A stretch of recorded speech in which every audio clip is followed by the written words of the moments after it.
Hi everyone, doctors, my colleagues and friends.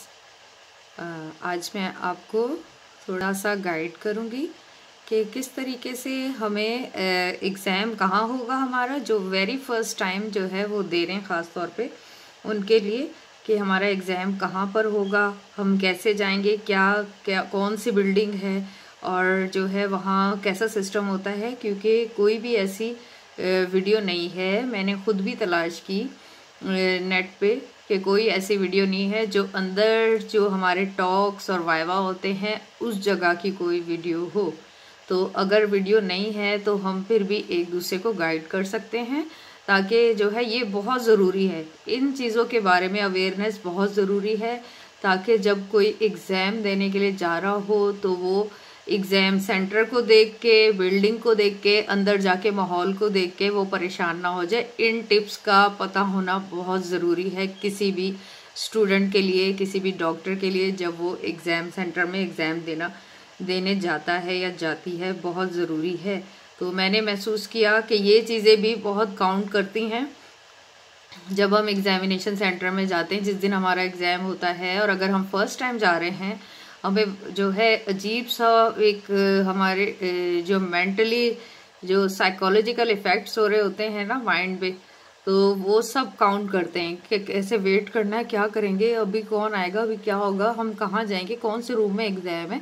ये सारी चीज़ें भी हमें मालूम होनी चाहिए। अगर हमें पहले से ही मालूम हो तो आप सोचिए कि हमारा थोड़ा जो है माइंड रिलैक्स होगा जिस वक्त हम एग्ज़ाम के लिए जाएंगे। तो मुझे ये एक वीडियो मिली जो CPSP के थोड़ी सी इसमें वो है पिक्चर्स, मैं आपको ये दिखा रही हूँ। ये देखिए, हमारे ये CPSP कराची है, college of physician and surgeons. आप जब एग्ज़ाम की फ़ीस जमा करवाने जाते हैं तब तो आप देखते हैं, लेकिन ये मेन बिल्डिंग है जहाँ पर आपका एग्ज़ाम होगा, आपका जो है वाइवा होगा और आपका थ्योरी होगा। नीचे वाले हिस्से में जो नीचे है फ्लोर, वहाँ पर थ्योरी होता है, थ्योरी के लिए हॉल है। और जो ऊपर है थर्ड फ्लोर पे, मोस्टली थर्ड फ्लोर पे जो है वाइवाज जो है वो कंडक्ट किए जाते हैं, talks and viva, clinical examination. तो ये आप थोड़ा सा देख लें CPSP को, और फिर मैं आपको ड्रॉ करके बताती हूँ कि कैसे कैसे जब ये से अंदर एंटर होंगे हम, तो फिर हमें कहाँ कहाँ बैठना पड़ेगा, क्या होगा, किससे पूछेंगे। इसमें भी बहुत इंसान कंफ्यूज हो रहा होता है। अक्सर जो फर्स्ट टाइम एग्जाम देने जा रहा होता है उसको तो काफ़ी परेशानी होती है, जो सेकंड या थर्ड टाइम जा रहा होता है उसको तो इतना तो हाउ नो हो जाता है। लेकिन हम ये सेकंड और थर्ड टाइम आने ही क्यों दें, हम क्यों ना पहले से ही अपने अपने माइंड को रिलैक्स करें, एक दूसरे को आइडियाज़ दें। तो ये वीडियो जो है जो यूज़फुल उन लोगों के लिए है जो इसको समझने की कोशिश करें, अदरवाइज वो समझेंगे ये कोई एग्ज़ाम की जो है वो नहीं है।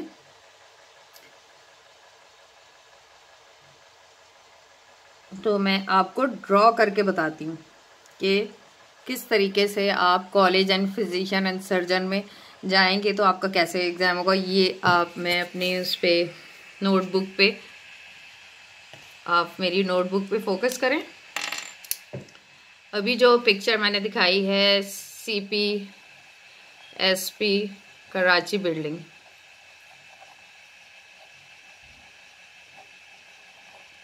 ये मेन बिल्डिंग है फॉर एग्ज़ाम।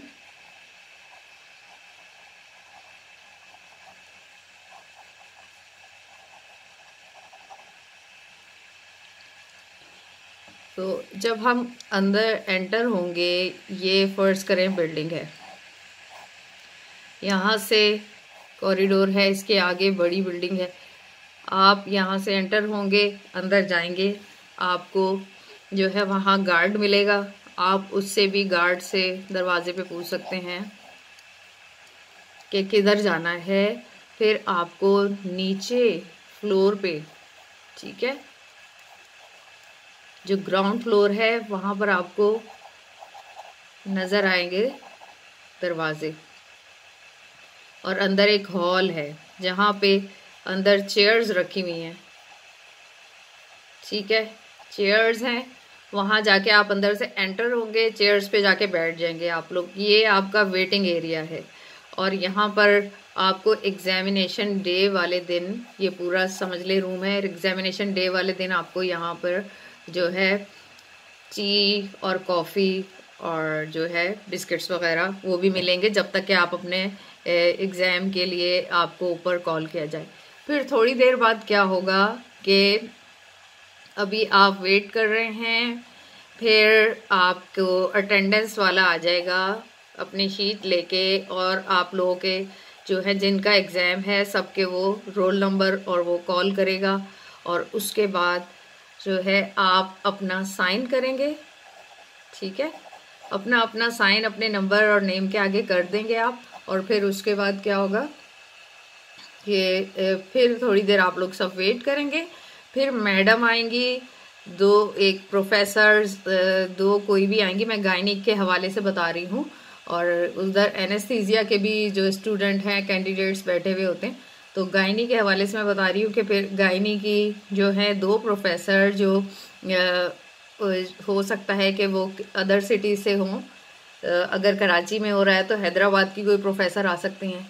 तो वो ज़्यादातर मैंने देखा है कि मैडम रोशन आरा जो हैं वो आती हैं हैदराबाद की, और उनके साथ कोई दूसरी भी जो कराची की होती हैं, जिना हॉस्पिटल की, कोई भी दो हो सकती हैं।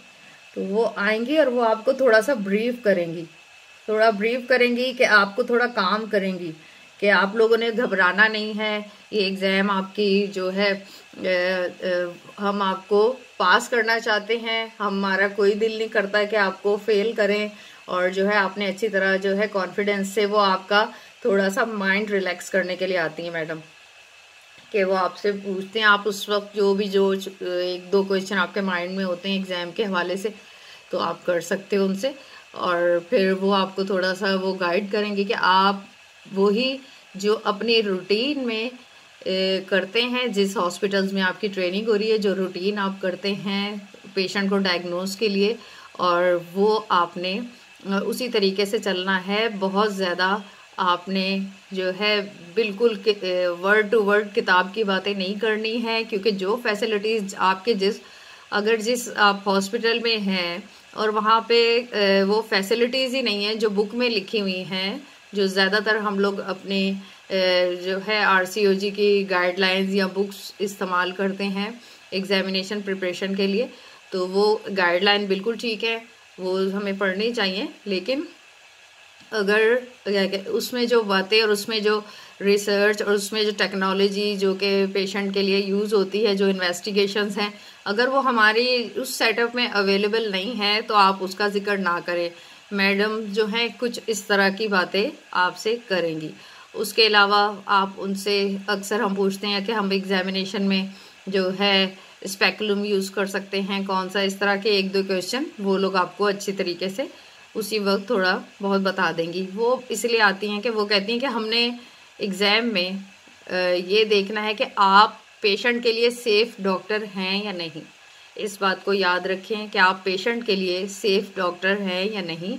आपके पास अगर कोई पेशेंट आता है तो आप किस तरह अपने आप को भी सेव करें और पेशेंट की भी सेफ्टी हो, पेशेंट को आपसे कोई नुकसान ना पहुंचे जब आप उसका इलाज कर रहे हो। उन्होंने ये चीज़ें आप में देखनी होती है कि किस तरीके से आपकी काउंसलिंग है, किस तरीके से आपकी एग्जामिनेशन और डीलिंग विद पेशेंट है, मैनेजमेंट कैसी है। अगर मैनेजमेंट सही आती है तो फिर ये होता है। फिर वो लोग चली जाएंगी मैडम। उसके बाद क्या होगा कि आपको फिर जो है वो ऑफिस जो है क्लर्क है वो आकर आपको ग्रुप की सूरत में डिवाइड करेंगे और जो है आप लोग फिर वहाँ से निकलेंगे। इसके अलावा ये भी बता दूं कि वहाँ पर साथ ही इस हॉल के साथ ही जो है वॉशरूम्स हैं, अगर किसी को नीड हो तो वो यूज़ कर सकता है। और जो है इसके बाद आप बाहर आएंगे, लिफ्ट से भी जा सकते हैं और जो है स्टेयर से भी जा सकते हैं। आप ऊपर पहुँच गए। अब ये आपको मैं ऊपर का बता रही हूँ फिगर बना के कि आप जब ऊपर पहुँच गए हैं, ठीक है, सीढ़ियों से आप ऊपर पहुँच गए हैं, तो यहाँ कॉरिडोर है, ठीक है, कॉरिडोर है और इस तरफ बाहर की तरफ जब आप सीढ़ियों से ऊपर आ रहे हैं तो ऊपर आके वॉशरूम्स हैं, फिर यहाँ पे डोर है और अंदर आप आएंगे तो ये कॉरिडोर है जहाँ पे जो है वो बंदा जो आपको लेकर आया है ऊपर वो यहाँ पर आकर खड़ा हो जाएगा। अंदर हॉल है जो एग्जामिनेशन मेन हो रहे हैं। आप यहाँ पर सब वेट करेंगे अब जब वो आपको अंदर बुलाए। उसके अलावा आप वॉशरूम यूज़ कर सकते हैं उतनी देर में। और हाँ, आपको यहाँ पर जो है पेशेंट्स भी मिलेंगे, वो पेशेंट्स जो कि एग्ज़ाम के लिए आपके रखे हुए हैं उन्होंने। ये मुख्तलिफ हॉस्पिटल से आए हुए होते हैं पेशेंट, जिसमें ज़्यादातर जो है जिना हॉस्पिटल के पेशेंट होंगे, सिविल हॉस्पिटल से हो सकते हैं, कतर हॉस्पिटल से हो सकते हैं और वलीका हॉस्पिटल से हो सकते हैं। मोस्टली यही 4 हॉस्पिटल हैं जिनसे पेशेंट जो है आते हैं। और इस बात पे कभी आप वो ना करें कि अगर आप वहाँ पेशेंट से खड़े होकर बातें करने लग जाएंगे कि हो सकता है ये पेशेंट मेरे पास आ जाए, हो सकता है ये नहीं आए आपके पास पेशेंट, तो फिर क्या आप करेंगे? फिर तो आपके लिए मसला हो जाएगा ना। ये मैं लॉन्ग केस वाले दिन की बात बता रही हूँ कि फिर तो आपके लिए मसला हो जाएगा। अगर जो पेशेंट हैं वो नहीं निकले, आपने बाहर देखा कि डायबिटीज इन प्रेगनेंसी लग रही है, यहाँ पे हाइपरटेंशन इन प्रेगनेंसी लग रही है, फाइब्राइड विद प्रेगनेंसी लग रही है, या फिर जो है यूवी प्रोलैप्स है, आपने ये ऐसे पेशेंट बाहर देखे और आपने ये सोच लिया कि अरे मेरे पास भी ये केस आ जाए, हो सकता है ये मेरे पास ही आ जाए, और हो सकता है वो आपके पास ना आए, तो फिर आप क्या करेंगे? आप सारे अपने दिमाग में दोहरा लेंगे यूवी प्रोलैप्स और आ जाएगा आपके पास जो है ट्विंस प्रेगनेंसी, ठीक है, या आपके पास आ जाएगा ओवेरियन सिस्ट, ठीक। तो इस तरह आप फाइब्राइड यूट्रस का आपने बाहर पेशेंट से क्वेश्चन आंसर कर लिए हैं, वो फाइब्राइड यूट्रस लग रहा है, अंदर जाके कोई और आ गया। तो इन चीज़ों पे ज़्यादा तवज्जो ना दें, आप घर से इतना अच्छा पढ़ के जाएंगे, यही मेन टॉपिक्स आते हैं, तो आप उनको घर से ही अच्छी तरह अपनी किसी फ्रेंड के साथ फ़ोन पे भी डिस्कस कर सकते हैं, और इवन के खुद भी जो है आप पढ़ सकते हैं अच्छे तरीके से घर पे। और जो है इसके अलावा आप जो अगर आपको ये भी बहुत हेल्पफुल साबित होता है कि अगर आप कोई टॉपिक पढ़ रहे हैं जैसे कि ब्रीच डिलीवरी है या यूवी प्रोलैप्स है, तो यूट्यूब पे बेतहाशा वीडियोस हैं हर कंडीशन की, तो आप अगर वो देख लें तो उससे भी आपको हेल्प मिल सकती है कि आप देखें कि कैसे ब्रीच डिलीवरी, उसके कैसे मैनुअर्स हैं, कैसे कितने मैनुअर्स हैं ये याद कर लें, कौन सा ये है लॉफसेट मेथड है या जो है बर्न्स मार्शल है, ये आप जो है ये सारे मेथड्स बहुत आसान है। अगर आप वीडियोस को 2-3 दफ़ा जो है वो देख लेंगे, ये आपके जो मेथड है, अगर जैसे for example breach delivery method है, अगर आप इसको जो है ये आपके दोनों जगह काम आएगा, ये याद रखें, बल्कि 3 जगह ये काम आएगा। एक तो आप अगर वीडियो यूट्यूब पे देख लेंगे ये, एक तो आपको थ्योरी में भी काम आएगा, आपको स्टेप्स याद होंगे, थ्योरी में भी उसी तरीके से पूछा गया होता है। फर्क सिर्फ ये है कि उसमें जो है अब तो वैसे भी थ्योरी जो है वो हो चुका है MCQs, तो लेकिन आपने अगर वीडियोस देखी होंगी ना किसी चीज़ की, सबसे ज़्यादा जो विजुअल बात होती है, डिस्कशन और विजुअल, ये बातें जो है ये दोनों पॉइंट बहुत अहम है, आपके वो माइंड में रह जाते हैं पॉइंट। तो अगर आपका MCQs भी आ रहा है पैटर्न एग्जाम, तो आपको अगर उन्होंने मेथड सारे ABCD लिखे होंगे तो आप उस पर जल्दी से टिक कर सकते हैं। इसी तरह टॉक्स में भी आ सकता है ये ब्रीच डिलीवरी सेम, और इसी तरह लॉन्ग केस में भी आ सकता है कि आपके पास अगर पेशेंट जो है वो पेशेंट है for example 32 weeks with breach pregnancy, ठीक है, तो आपसे जो आपकी एग्जामिनर है वो आपको ब्रीच डिलीवरी तक और उसकी मैनेजमेंट और उसके घर तक जो है कॉन्ट्रासेप्शन तक लेकर जाएगी, और बहुत अच्छा वाइवा अगर हो रहा है तो आपने जो है ब्रीच डिलीवरी के देखनी है वीडियो लाजमी, यूवी प्रोलैप्स की देखनी है वीडियो लाजमी, ठीक है, इंस्ट्रूमेंटल डिलीवरीज की देखनी है वीडियो लाजमी, और ये आप वीडियो देख कर और इस तरह आप याद करें, वीडियो से बहुत फ़ायदा होता है। तो इसलिए टाइम मैनेजमेंट पहले कर लें। एग्जाम में जैसे तैयारी कर रहे होते हैं कि उसकी आपने पढ़ भी लिया। मैं आपको ये भी बताऊंगी कौन सी बुक्स हैं जो वाइवा के लिए अच्छी होती हैं। तो फिर उसके बाद आप यहाँ पर हम क्या बात कर रहे थे, एग्जामिनेशन के लिए बाहर खड़े हुए हैं आप लोग सब, ठीक है। फिर आपके नाम पुकारे जाएंगे, आप अंदर जाएंगे। अब मैं आपको अंदर की तस्वीर बताती हूँ कि अंदर किस तरीके से जो है वो है। मुझे ज़रा भी, मेरी दफ़ा तो मुझे ज़रा भी फर्स्ट टाइम में किसी को भी पता नहीं होता कि अंदर क्या है, क्या हो रहा है, कैसे जो है वो हम कहाँ पे बैठेंगे क्या। तो अंदर भी इस तरीके से जो है आप जाएंगे और फिर उसके बाद लाइन से छोटे छोटे से चैम्बर की तरह रूम्स बने हुए हैं, ठीक है। और हर रूम में एक पेशेंट बैठी हुई है हर रूम में, ठीक है। एग्जामिनेशन टेबल पे पेशेंट है और उसके सामने 2 या 3, ये डिपेंड करता है। कभी कभी एक रूम में 3 जो है एग्जामिनर्स होती हैं और कभी कभी 2 होती हैं, ठीक है। आप लोगों ने जो है अपनी बारी से पहले सबने यहाँ बाहर खड़े होना है, बैक करके अपनी, ठीक है। ये आप खड़े हो गए, आपने बैक करके खड़े होना है और अपनी सारी किट के साथ आपने आना है, जिसमें आपकी किट मैं बताऊंगी कि किट में क्या क्या होना चाहिए, ठीक है। जो है आपने बैक करके खड़े होना है, बेल बजेगी और आपने अंदर जाना है। मैडम को ग्रीट करना है, पेशेंट को ग्रीट करना है और अपना सामान रख देना है। यहाँ आपको जो है ट्रॉली नज़र आएगी, ठीक है, और वेइंग मशीन नज़र आएगी। अक्सर जो है वेइंग मशीन डिफरेंट टाइप की हो सकती है और जो है दूसरी जो आम होती है वेइंग मशीन इस तरीके से आपको वो ज़्यादातर मिलेगी। इसके अलावा आपने अपना जो है फर्ज करें आपको ट्रॉली नज़र आएगी और लैंप नज़र आएगा, एग्जामिनेशन लैंप आपको पेशेंट के जो है वो पेशेंट का जो एग्जामिनेशन टेबल है उसके साइड पे आपको बिल्कुल मिलेगा, ठीक है। आपको एग्जामिनेशन लैंप मिल गया और पेशेंट का टेबल, यहाँ पेशेंट है आपकी बैठी हुई, ठीक। स्टूल है, अगर पेशेंट खड़ी हुई तो आप उसको स्टूल पे हेल्प करके आप उसको बिठवा सकते हैं। उसके बाद ये पेशेंट का वो हो गया। आपने अपनी ट्रॉली जाके, उनकी ट्रॉली पड़ी होगी और आपने अपनी चीज़ें, आपके लिए जगह रखी हुई होगी कि आप अपनी चीज़ों को कैसे मैनेज करते हो। वहाँ पे आपने अपना पेन, अपना पेपर अगर आपके हाथ में खुद है तो भी ठीक है, वरना मैडम आपको प्रोवाइड कर सकती हैं वहाँ से, ठीक। आपने सारी चीज़ें निकाल कर रखनी है एक साइड में और एक पेशेंट के लिए अलग से उन्होंने सारी तकरीबन चीज़ें रखी होती हैं एग्जामिनेशन के। स्पेकुलम ड्रम भी होता है और जो है इसके अलावा किडनी डिश होती है, ग्लव्स भी पड़े हुए होते हैं और जेल भी पड़ा हुआ होता है, जाइलोइड जेल जो होता है, ताकि पेशेंट के एग्जामिनेशन में मसला ना हो। दोनों किस्म के स्पेकुलम होते हैं, सिम से स्पेकुलम भी पड़े हुए होते हैं और डग भी। लेकिन अगर आप अपने भी लेकर चले जाओ तो ज़्यादा अच्छी बात है।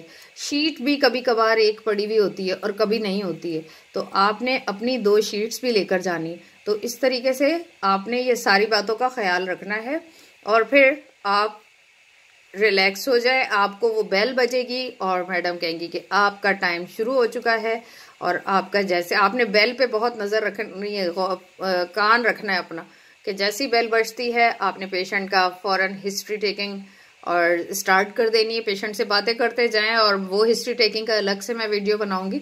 आपने हिस्ट्री टेकिंग पेशेंट से करनी है, अपना टाइम मैनेज करना है। 30 मिनट्स में आपको अपने टाइम सारा करना होता है, ठीक है। तो आपने जल्दी जल्दी उसकी हिस्ट्री टेकिंग और फिर एग्जामिनेशन।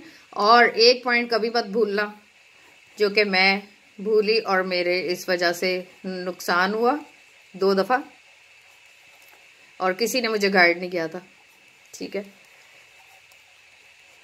ये मैंने खुद एग्ज़ाम देकर मुझे पता चला। मुझसे पहले जो पास होकर गए थे उन्होंने मुझे किसी ने भी गाइड नहीं किया और जिसने दूसरी दफ़ा अटैम्प्ट देना था उन्होंने भी मुझे गाइड नहीं किया कि आपने क्या करना है। हिस्ट्री टेकिंग करनी पेशेंट की पेपर पे, एग्जामिनेशन, और आपने बिल्कुल अपने जो है वॉच पे नज़र रखनी है और फौरन आपने जो है इन्वेस्टिगेशन, ये बहुत मुझे इसने परेशान किया, इन्वेस्टिगेशन, इन्वेस्टिगेशन आपने पेशेंट से तो आप क्वेश्चन में पूछ सकते हो कि आपका एचबी कितना था, ये वो, आपका ब्लड ग्रुप क्या है, लेकिन आपने ये इन्वेस्टिगेशन एग्जामिनर से मांगनी है।